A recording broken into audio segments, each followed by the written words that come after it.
اور ہم نے بہت سے جن اور انسان دوزخ کے لیے پیدا کیے ہیں، ان کے دل ہیں لیکن ان سے سمجھتے نہیں، اور ان کی آنکھیں ہیں مگر ان سے دیکھتے نہیں، اور ان کے کان ہیں پر ان سے سنتے نہیں۔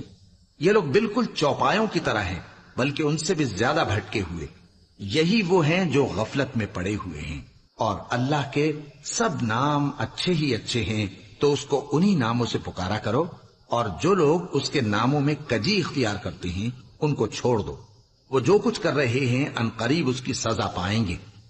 اور ہماری مخلوقات میں سے وہ لوگ بھی ہیں جو حق کا رستہ بتاتی ہیں اور اسی کے مطابق انصاف کرتے ہیں، اور جن لوگوں نے ہماری آیتوں کو جھٹلایا ان کو ہم بتدریج اس طرح پکڑیں گے کہ ان کو معلوم ہی نہیں ہوگا، اور میں ان کو مہلت دیے جاتا ہوں، میری تدبیر بڑی مضبوط ہے۔